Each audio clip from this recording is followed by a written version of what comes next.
Assalamualaikum warahmatullahi wabarakatuh.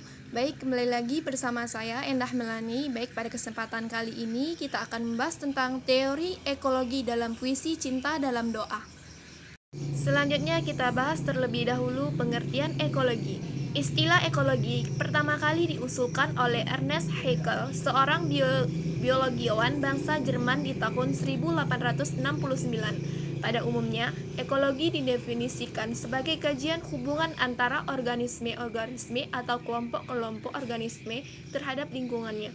Atau dengan kata lain, ilmu yang mengkaji hubungan timbal balik antara organisme hidup dengan lingkungannya. Ekologi adalah ilmu yang mengkaji hubungan organisme dengan lingkungan. Paradigma ekologi terhadap kajian sastra merupakan bentuk penerapan pendekatan ekologi dalam memandang sebuah karya sastra. Dalam pandangan ekologi, eksistensi organisme dipengaruhi oleh lingkungannya atau ada hubungan timbal balik dan saling keterkaitan antara organisme dengan lingkungannya. Perjumpaan konsep ekologi dan karya sastra tersebut melahirkan suatu bentuk konsep ekokritik.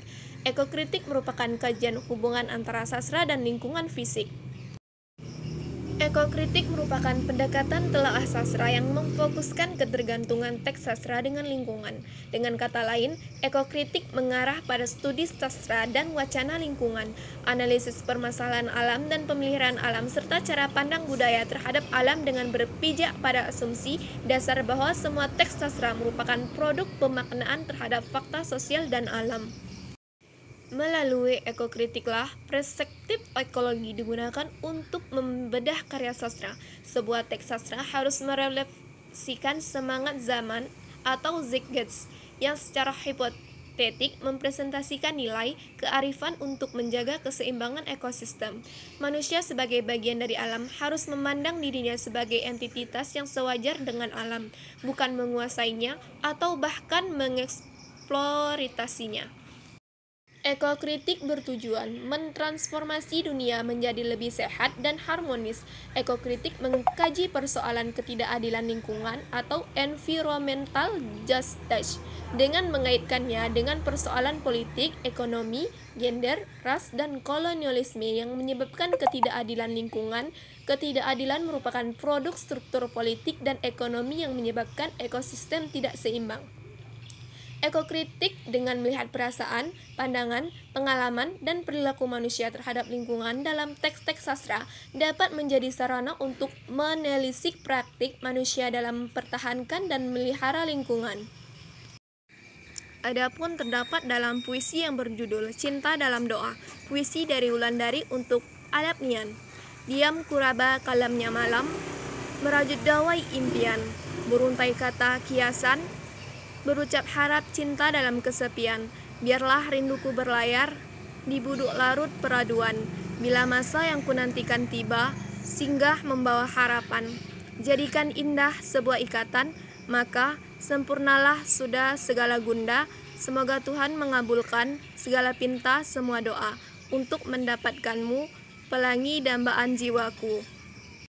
Berdasarkan puisi tersebut, maka analisis ekologi sastra pada puisi Cinta dalam Doa, pengarang menggunakan alam dan lingkungan sekitarnya sebagai penciptaan karyanya, yang mana ekologi sastra yang digunakan oleh pengarang dapat kita lihat dari kata-kata berikut. Diam kuraba kelamnya malam, berucap harap cinta dalam kesepian, biarlah rinduku berlayar di biduk larut peraduan, pelangi dambaan jiwaku. Nah, kata-kata tersebut merupakan kata-kata yang menunjukkan kondisi atau keadaan alam dan situasi lingkungannya terjadi pada si pengarang.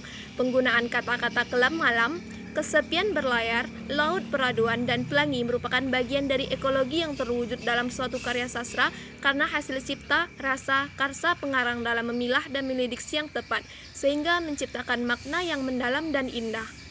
Adapun penjelasan lebih rinci tentang puisi Cinta dalam Doa, yang mana pengarang menyampaikan perasaannya secara diam terhadap lingkungan percintaannya, di mana dalam puisi ini menceritakan perasaan pengarang tentang lingkungan percintaannya, yang mana cinta dalam doa.